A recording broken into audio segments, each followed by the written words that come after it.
Hello friends, जय श्री कृष्णा। उम्मीद है आपकी प्रिपरेशन काफ़ी अच्छी चल रही होगी। और फ्रेंड, जैसा कि आपको पता होगा कि अब आपके एग्जाम में लगभग 10 दिन ही बचे हैं, तो फ्रेंड्स आपको बिल्कुल भी लापरवाही नहीं करना है और दिन रात पढ़ना है। क्योंकि फ्रेंड्स, मंजिलें ना मिले ये किस्मत की बात है, मंजिलें ना मिले ये किस्मत की बात है, बट हम प्रयास ना करें ये तो गलत बात है। इसलिए फ्रेंड्स, हमको प्रयास करते रहना है और दिन रात लगे रहना है। तो फ्रेंड्स, आइए आज हम लेके आ गए हैं आपके लिए previous year most important question series का पार्ट 3। जी हाँ फ्रेंड्स, आज हम देखने जा रहे हैं केमिस्ट्री का 3rd चैप्टर इलेक्ट्रोकेमिस्ट्री। आइए फ्रेंड्स, देखते हैं इसका आज का फर्स्ट क्वेश्चन।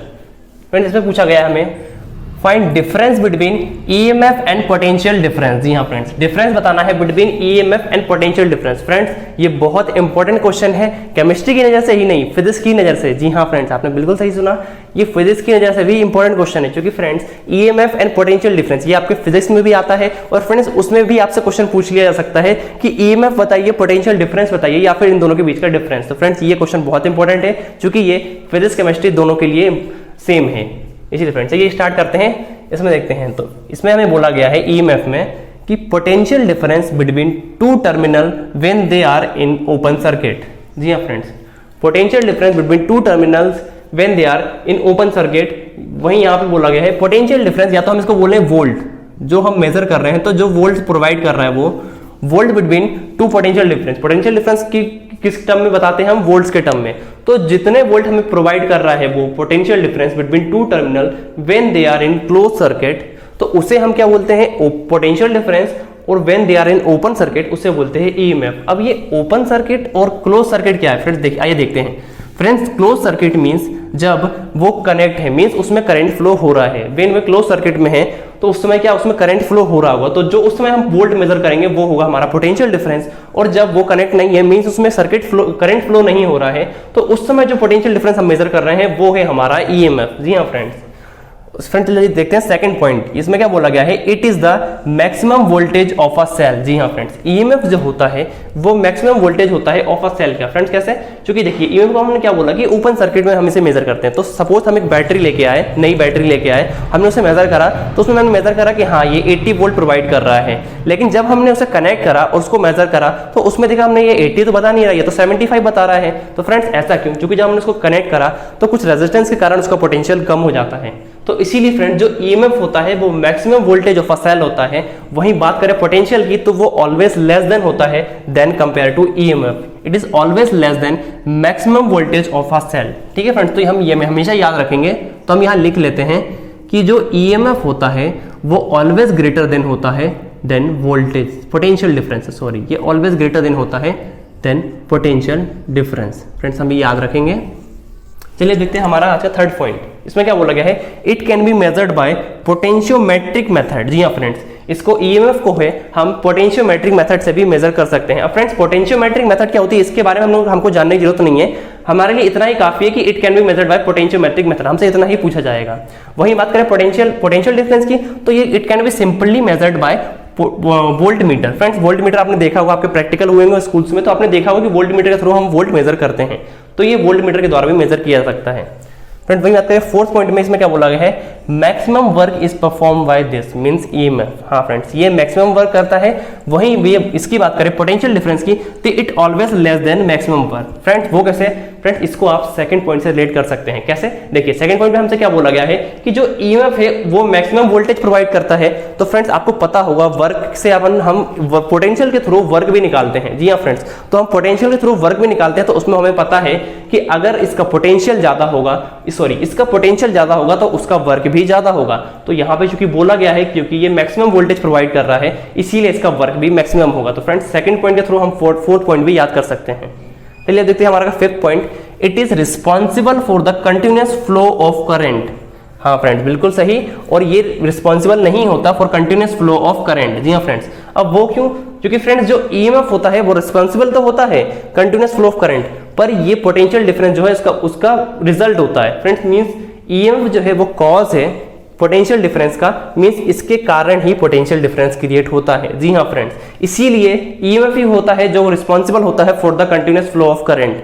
और फ्रेंड्स, हम 6 पॉइंट भी लिखा है क्योंकि हो सकता है फ्रेंड्स, जैसा कि आपको पता होगा इस चैप्टर से 5 नंबर का एक क्वेश्चन आने वाला है। तो फ्रेंड्स, हमने 6 पॉइंट इसीलिए लिखा है कि सपोज अगर आप एक आध पॉइंट भूल भी जाते हैं तो आपके पास एक एक्स्ट्रा पॉइंट होगा जिसे आप लिख सकते हैं।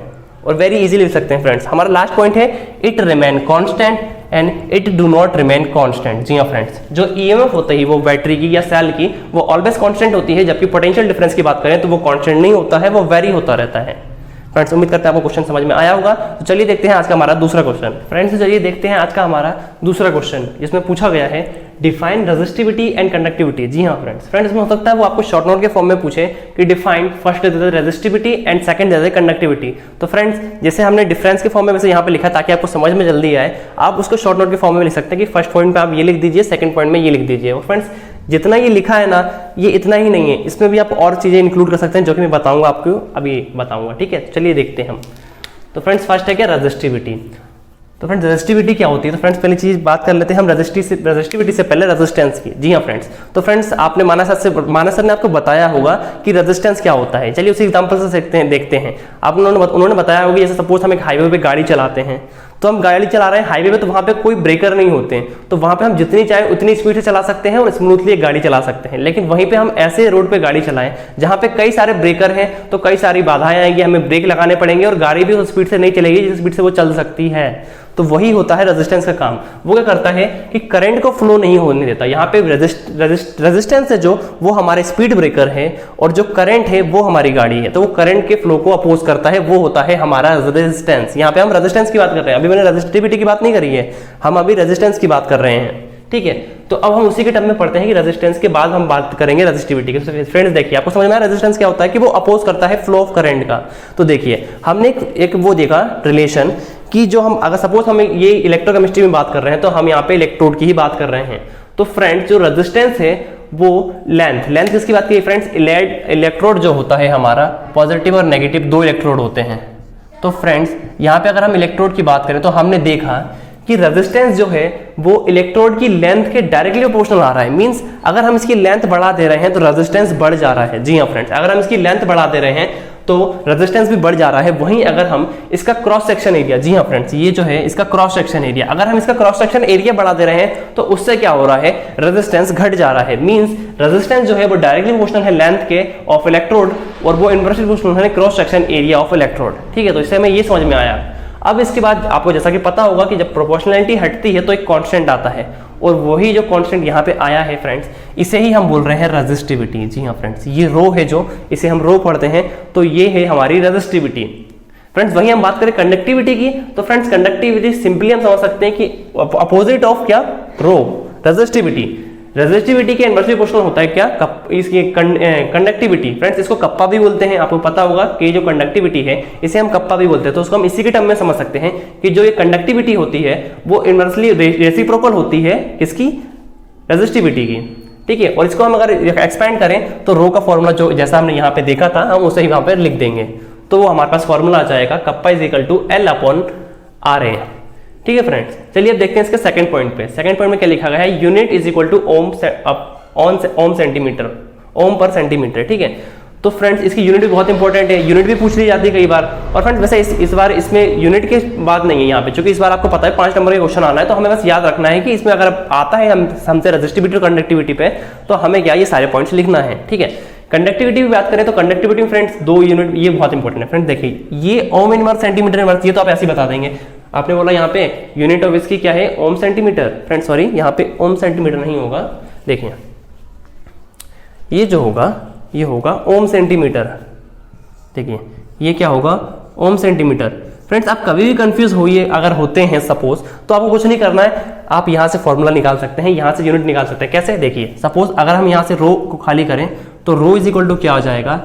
Are A upon L. ठीक है, तो अब आर की हमें पता है कि आर की यूनिट क्या होती है? ओम। ए की क्या होगी? Centimetre square. ए की क्या होगी? Centimetre square. देखिए आर की इसकी क्या हो जाएगी? ओम। एरिया की क्या हो जाएगी? Centimetre square.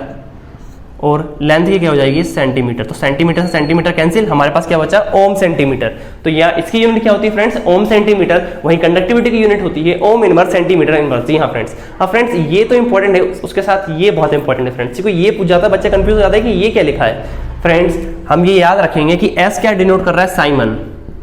इसे पढ़ते हैं हम क्या? साइमन। ठीक है फ्रेंड्स, तो याद रखेंगे एस क्या होता है? 1 अपॉन ओम। जी हाँ फ्रेंड्स, 1 अपॉन ओम को ही बोलते हैं हम साइमन। तो यहाँ पे ओम लिखा है, यहाँ पे इनवर्सली में ओम है, यहाँ पे साइमन आ गया, क्योंकि 1/ओम इज इक्वल टू क्या होता है, साइमन। जी हाँ फ्रेंड्स, तो हम वो बात जरूर से याद रखेंगे। ठीक है फ्रेंड्स, चलिए अब देखते हैं हमारे थर्ड पॉइंट में क्या बोला गया है, resistance of 1 centimetre cube is called its resistivity. Friends ये डेफिनेशन है रेजिस्टिविटी की, कि resistance of 1 centimetre cube is called resistivity. जी हाँ फ्रेंड्स, जैसा कि हम बात कर रहे हैं कि रेजिस्टिविटी है, इसको क्या बोलते हैं, स्पेसिफिक रेजिस्टिविटी। फोर्थ पॉइंट में लिखा गया कि स्पेसिफिक रेजिस्टिविटी। तो स्पेसिफिक रेजिस्टिविटी कैसे, स्पेसिफिक रेजिस्टिविटी ऐसे कि हम पर सेंटीमीटर क्यूब की बात कर रहे हैं, पर सेंटीमीटर क्यूब के जितना रेजिस्टेंस है, पर सेंटीमीटर क्यूब में जितना रेजिस्टेंस है उसे ही हम रेजिस्टिविटी बोल रहे हैं। और वहीं बात करें कंडक्टिविटी की, तो इसमें वही बात आती है कि 1 सेंटीमीटर क्यूब में जितनी कंडक्टेंस है वही उसकी बात वही होती है उसकी कंडक्टिविटी। ये यहाँ पे ये बोला है, it is conductance between the opposite faces of 1 centimetre. जी हाँ फ्रेंड्स, इसमें ये बात बताई गई है कि अपोजिट फेसेस ऑफ कंडक्टर, चूंकि हम इलेक्ट्रोड्स ले रहे हैं तो दोनों के बीच में कंडक्टेंस की बात कर रहे हैं, लेकिन वो किसके बीच में होगी, वो उसी एरिया के बीच में होगी कि 1 सेंटीमीटर क्यूब के अंदर ही जो कंडक्टेंस आती है उसे हम कंडक्टिविटी बोलते हैं। फ्रेंड्स का लास्ट पॉइंट क्या है, resistivity is also known as specific resistance. जी हाँ फ्रेंड्स, ये भी हमें याद रखना है कि स्पेसिफिक रेजिस्टेंस को ही रेजिस्टिविटी कहते हैं और स्पेसिफिक कंडक्टेंस को ही कंडक्टिविटी भी कहते हैं। फ्रेंड्स ये बातें हम याद रखेंगे। तो फ्रेंड्स ये हो गए हमारे 4 पॉइंट्स, ये रेजिस्टिविटी और कंडक्टिविटी के। फ्रेंड्स तो ये आप नोट कर लीजिए एक बार, ठीक है, आप नोट कर लीजिए इसे। फ्रेंड्स तो चलिए देखते हैं आज का हमारा थर्ड क्वेश्चन। तो फ्रेंड्स इसमें हमसे क्या पूछा गया है, इसमें पूछा गया है find difference between electrochemical and electrolytic cell. जी हाँ फ्रेंड्स, हमसे इसमें पूछा गया है कि फाइंड डिफरेंस बताना है हमें इलेक्ट्रोकेमिकल सेल और इलेक्ट्रोलाइटिक सेल में। तो फ्रेंड्स पहले हम एक चीज ये जान लेते हैं यहाँ पे कि इलेक्ट्रोकेमिकल सेल और इलेक्ट्रोलाइटिक सेल, क्या आपको पता है कि इनमें से हमारे यूज की क्या है, मतलब कौन सी ऐसी सेल है जो हमारे यूज की है, हमें पता है कि हाँ ये हमारे लिए है। क्या आपको पता है फ्रेंड्स? जी हाँ फ्रेंड्स, वो है हमारी क्या, इलेक्ट्रोकेमिकल सेल। फ्रेंड्स जो हम यूज में लेते हैं जनरली वो क्या होती है, हमारी इलेक्ट्रोकेमिकल सेल। इलेक्ट्रोलाइटिक सेल हमारे यूज की नहीं आती, वो एक्सपेरिमेंट के तौर पे या फिर प्रैक्टिकल तौर पे यूज में आती है, हमारे काम की जनरली नहीं आती है, जनरल बेस में डेली लाइफ में हमारे। ठीक है, तो आइए अब देखते हैं हम। तो फ्रेंड्स इसमें क्या होता है, इलेक्ट्रोकेमिकल सेल क्या होती है, it is a device which convert chemical energy into electrical energy. जी हाँ फ्रेंड्स लाइन याद रखेंगे कि it is a device which convert chemical energy into electrical energy, whereas electrolytic cell क्या होती है, वो सेल जो इलेक्ट्रिकल एनर्जी को केमिकल एनर्जी में कन्वर्ट करती है। जी हाँ, इसमें क्या होता है, इलेक्ट्रोकेमिस्ट्री, इसमें नाम से याद रखेंगे आप, इलेक्ट्रोकेमिकल सेल। अच्छा, इलेक्ट्रोकेमिकल सेल, ठीक है, तो केमिकल पहले कर देंगे, इलेक्ट्रो बाद में कर देंगे। तो केमिकल एनर्जी को इलेक्ट्रिकल एनर्जी में कन्वर्ट करती है और इसका उल्टा हो जाएगा आपका इलेक्ट्रोलाइटिक सेल, जिससे आपको ये याद भी रहेगा। ठीक है फ्रेंड्स, चलिए अब देखते हैं हमारा सेकंड पॉइंट। सेकंड पॉइंट में क्या बोला गया है, it consist of 2 electrode in different solution. जी हाँ फ्रेंड्स आपने देखा होगा, इलेक्ट्रोकेमिकल पढ़ी होगी, उसमें देखा होगा कि हम 2 सॉल्यूशन लेते हैं और दोनों के अंदर एक एक इलेक्ट्रोल डालते हैं और उसके थ्रू, उसकी फंक्शनिंग के थ्रू उसमें करंट फ्लो करते हैं। ठीक है फ्रेंड, वहीं इलेक्ट्रोलाइटिक सेल की बात करें तो इसमें क्या होता है, इसमें 2 इलेक्ट्रोड को एक ही सॉल्यूशन में डाला जाता है। जी हाँ फ्रेंड्स, ठीक है फ्रेंड, तो ये याद रखेंगे हम कि इलेक्ट्रोलाइटिक में एक ही सॉल्यूशन होता है, इलेक्ट्रोकेमिकल में 2 सॉल्यूशन होते हैं। वही बात करें हमारे थर्ड पॉइंट की, तो उसमें क्या बोला गया है कि redox reaction occurring is spontaneous. जी हाँ, और redox reaction occurring is non spontaneous, means ये जो रिएक्शन है ना, इसमें क्या होता है, रिडॉक्स रिएक्शन हम करवाते हैं, जिसमें कि रिडॉक्स रिएक्शन क्या फ्रेंड्स, जिसमें ऑक्सीडेशन और रिडक्शन दोनों होते हैं। जी हाँ फ्रेंड्स, तो इसमें क्या होता है, वो अपने आप होती है, उसमें हमें कुछ एफर्ट नहीं लगाना पड़ता है, कुछ एनर्जी नहीं देनी पड़ती है, ये अपने आप होता है। स्पॉन्टेनियस मींस स्वतः खुद होते हैं वो, उसमें कुछ एफर्ट नहीं लगाना पड़ता। जबकि इलेक्ट्रोलाइटिक सेल ये हमें करवानी पड़ती है, एनर्जी देनी पड़ती है, हीट एनर्जी देनी पड़ती है, उसके थ्रू ये रिएक्शन होती है। तो यहाँ पे क्या होता है, ये नॉन स्पॉन्टेनियस है। वहीं बात करें इलेक्ट्रोकेमिकल की, तो ये स्पॉन्टेनियस होती है। और फ्रेंड्स यहीं से स्पॉन्टेनियस से आप एक चीज रिलेट करते हैं, आपको पता होगा कि जो चीजें स्पॉन्टेनियस होती हैं, जो प्रोसेस स्पॉन्टेनियस होता है, उनकी डेल्टा जी क्या होती है, नेगेटिव। उनकी डेल्टा जी क्या होती है, नेगेटिव। और जो नॉन स्पॉन्टेनियस होती हैं, उनकी डेल्टा जी होती है पॉजिटिव। और यही है हमारा फोर्थ पॉइंट कि क्या, free energy decreases means delta G negative, और free energy increases means delta G positive. जी हाँ फ्रेंड्स, डेल्टा जी को गिब्स फ्री एनर्जी बोलते हैं, ऐसे डेल्टा जी लिखा गया है, ये है हमारी गिब्स फ्री एनर्जी। जी हाँ, तो देखते हैं अब हमारा फिफ्थ पॉइंट में क्या बोला गया फ्रेंड्स कि जो इलेक्ट्रोकेमिकल सेल है, इसमें जो एनोड है, एनोड हमारा नेगेटिव होता है, वहीं कैथोड जो होता है वो पॉजिटिव होता है। वहीं अगर हम बात करें इलेक्ट्रोलाइटिक की सेल में, उसमें ऐसा नहीं होता, उसमें उल्टा हो जाता है। एनोड जो होता है हमारा पॉजिटिव होता है और कैथोड हमारा नेगेटिव हो जाता है। फ्रेंड्स मींस उल्टा हो रहा है। तो हमें एक चीज याद रखनी है, इलेक्ट्रोकेमिकल हम याद रखेंगे कि हाँ, एनोड नेगेटिव, कैथोड पॉजिटिव, उसका जो उल्टा होगा वो इलेक्ट्रोलाइटिक में हो जाएगा फ्रेंड्स। तो ऐसे हम इस पॉइंट को याद रखेंगे। उसके बाद फ्रेंड हम आते हैं हमारे लास्ट पॉइंट पे। इसमें क्या लिखा गया है, सॉल्ट ब्रिज इज रिक्वायर्ड। हाँ फ्रेंड्स, आपने देखा होगा इसके डायग्राम में, इलेक्ट्रोकेमिकल सेल के डायग्राम में, कि इसमें क्या दो सॉल्यूशन होते हैं, तो उन दोनों को कनेक्ट करने वाली क्या होती है, सॉल्ट ब्रिज। जी हाँ फ्रेंड्स, सॉल्ट ब्रिज वो क्या काम करती है फ्रेंड्स, वो क्या काम करती है कि वो आयंस का ट्रांसफर नहीं करती है, बस इलेक्ट्रॉन का ट्रांसफर होने देती है। जी हाँ फ्रेंड्स, जिससे क्या सर्किट क्लोज सर्किट हो जाए।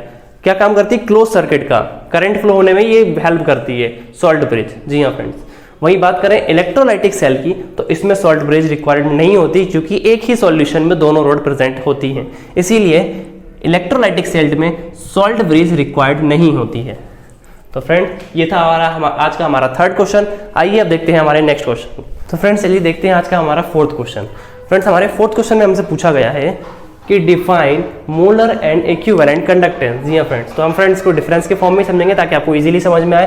तो फ्रेंड्स देखिए मोलर कंडक्टेंस, तो इसमें फ्रेंड्स पहले हम एक काम करते हैं, फॉर्मूला देखते हैं, फिर उसके अकॉर्डिंग फ्रेंड्स हम थ्योरी समझेंगे कि मोलर कंडक्टेंस क्या होता है, और उसी तरीके से हम इक्विवेलेंट कंडक्टेंस भी देखेंगे। तो देखिए फ्रेंड्स, ये होता है molar conductance lambda M is equal to kappa into 1000 upon M. वहां पे अगर हम बात करें कि एम क्या है, तो फ्रेंड्स एम ये देखिए आप फॉर्मूला, क्या आप पहचान गए किसका फॉर्मूला है? जी हाँ फ्रेंड्स, ये है हमारा मोलैरिटी का फॉर्मूला। हमने देखा था फ्रेंड्स लास्ट चैप्टर में मोलैरिटी के बारे में। तो फ्रेंड्स ये है हमारी मोलैरिटी। तो फ्रेंड्स जो एम है वो मोलैरिटी को डिनोट कर रहा है, और जो के है वो कप्पा को कंडक्टिविटी को बता रहा है। वहीं पे बात करें हम इक्विवेलेंट कंडक्टेंस की, तो ये lambda equivalent is equal to K into 1000 upon N, जहाँ पे एन है वो हमारी नॉर्मेलिटी है, और जो के है वो है हमारी कंडक्टिविटी। फ्रेंड्स इसके सेकंड पॉइंट की बात कर ले हम, तो इट इज फ्रेंड्स, अब देखिए इस फॉर्मूले से हम ये निकाल सकते हैं कि ये मोलर कंडक्टेंस क्या होती है। फ्रेंड मोलर कंडक्टेंस होती है, it is the conductivity of one molar solution. Friends one molar solution मतलब ऐसा सॉल्यूशन जिसकी मोलैरिटी 1 हो।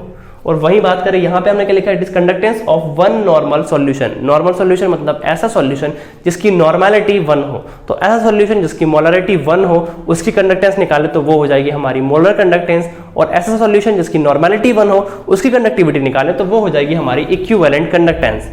फ्रेंड्स हमारे थर्ड पॉइंट में इसकी यूनिट लिखी गई है। जी हाँ फ्रेंड्स देखिए, तो फ्रेंड्स यूनिट आप चाहें तो इस फॉर्मूले में इसकी यूनिट निकाल के, इसकी यूनिट निकाल के पुट करके भी इसकी यूनिट निकाल सकते हैं। अगर आपको प्रॉब्लम आ रही है तो आप डायरेक्ट भी आ सकते हैं। इसकी यूनिट फ्रेंड्स लिखी गई है, आप फ्रेंड्स इसको ट्राई जरूर कीजिएगा घर पे। आपको क्या करना है, इसकी यूनिट लिखना है, इसकी यूनिट लिखना है, और इसको सॉल्व करके ये यूनिट आपको लेके आना है। फ्रेंड्स ये आपका होमवर्क रहेगा, ठीक है फ्रेंड्स। चलिए तो देखते हैं यहाँ पे क्या लिखा गया है। इसकी यूनिट जो आएगी आपकी वो आएगी ohm inverse centimetre square mole inverse. और फ्रेंड जैसा कि मैंने अभी लास्ट क्वेश्चन में बताया, ओम और साइमन में क्या रिलेशन होता है कि siemens is equal to 1 upon ohm. Siemens is equal to 1 upon ohm, तो हम इसको ऐसे भी लिख सकते हैं।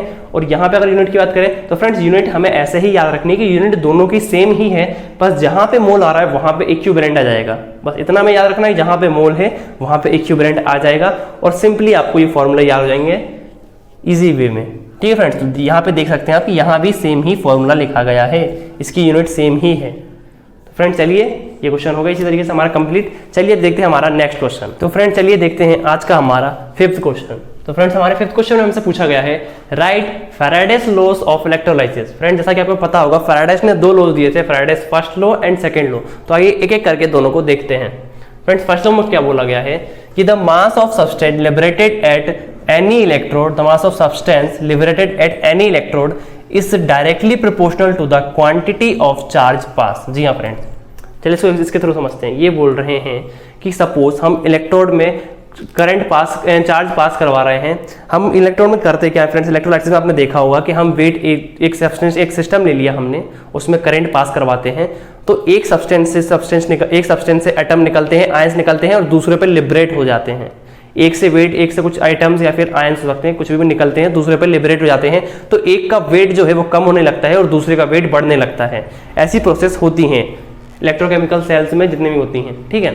तो इसमें बोला क्या गया, फैराडेस ने क्या बोला कि जो वेट लिबरेटेड हो रहा है एक इलेक्ट्रोड पे वो डायरेक्टली प्रोपोर्शनल है उससे कितना चार्ज फ्लो हो रहा है। जी बिल्कुल, अगर चार्ज सपोज हम ज्यादा चार्ज फ्लो करवा रहे हैं इलेक्ट्रोड से, तो डिपॉजिटेड जितना अमाउंट ऑफ वेट डिपॉजिटेड हो रहा है वो भी बढ़ जाएगा। अगर चार्ज ज्यादा होगा, जैसे देखिए यहाँ पे लिखा है W is directly proportional to Q, means अगर चार्ज को हम बढ़ाएंगे तो वेट भी डिपॉजिटेड हो रहा होगा वो भी बढ़ जाएगा, ठीक है फ्रेंड्स। तो इससे ये यही बोलता है कि जो जितना वेट डिपॉजिटेड हो रहा है इलेक्ट्रोड पे वो डायरेक्टली प्रोपोर्शनल होता है कि हम उससे कितना चार्ज फ्लो करवा रहे हैं। फ्रेंड्स, तो इसको अगर हम आगे सॉल्व करें तो फ्रेंड जैसा कि आपको पता होगा कि प्रोपोर्शनलिटी जब हटती है तो एक कांस्टेंट आता है जो कि है यहाँ पे हमारा Z। और फ्रेंड्स इसे क्या बोलते हैं, हम इसे बोलते हैं इलेक्ट्रोकेमिकल इक्विवेलेंट। जी हाँ फ्रेंड्स, जो Z है इसे हम बोलते हैं इलेक्ट्रोकेमिकल इक्विवेलेंट।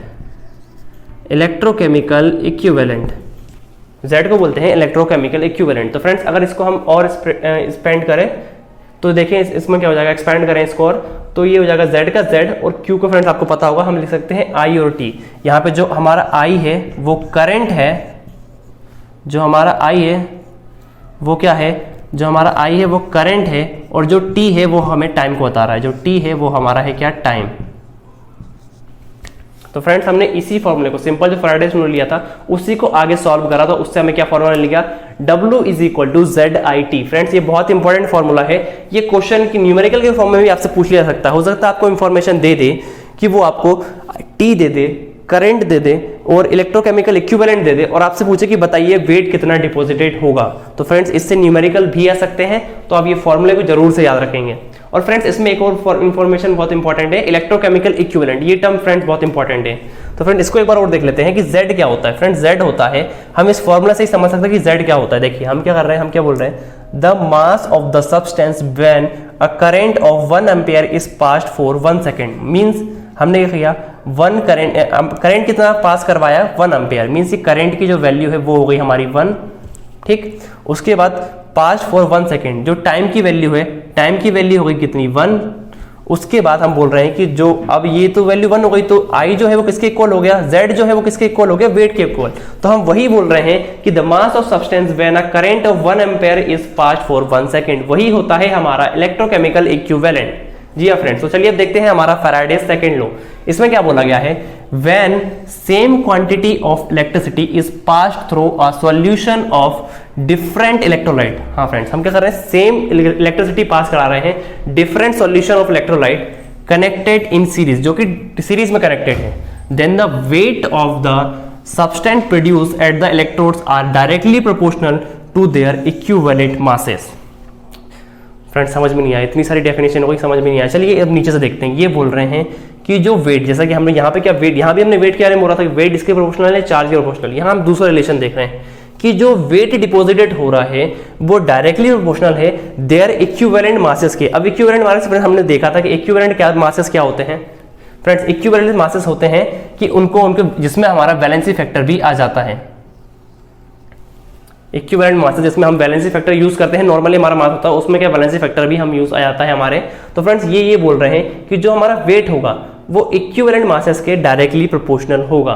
तो फ्रेंड्स अगर हम इसको फर्दर सॉल्व करें तो देखिए जैसे लिखा है W is proportional to E, means अगर हम इसको यहाँ पे ले आए, W के नीचे ले आए, तो ये दोनों के इक्वल क्या हो जाएगा, ये कांस्टेंट वैल्यू हो जाएगी, एक हमेशा कांस्टेंट रहने वाली है। तो फ्रेंड्स ये कांस्टेंट रहने वाली है तो हम इसको ऐसे भी लिख सकते हैं, W1/W2 is equal to E1/E2। जी हाँ फ्रेंड्स, इसको हम ऐसे भी लिख सकते हैं, W1/W2 is equal to E1/E2। तो फ्रेंड्स इसी चीज को ऊपर लिखा गया है, जैसा कि अपन यहाँ पे देखें। अब हम देखते हैं यहाँ पे क्या लिखा गया है। Suppose if CuSO4 and AgNO3 solution connected in series, then weight of Cu deposited upon weight of Ag deposited is equal to equivalent mass of Cu and equivalent mass of Ag। Friends equivalent valency factor, जैसे suppose हमारे पास कोई substance है जिसका wait है कितना, जिसका wait है 46, ठीक है 46 है, तो उसका अगर हमें निकालना है क्या, इक्विवेलेंट वेट, तो फ्रेंड्स हम क्या करेंगे, उसका वैलेंसी फैक्टर निकालेंगे। सपोज उसका वैलेंसी फैक्टर कितना है 2, अगर उसका वैलेंसी फैक्टर 2 है तो फ्रेंड्स 23 होगा उसका इक्विवेलेंट मास। जी हाँ फ्रेंड्स, तो उसका इक्विवेलेंट मास कितना होगा 23।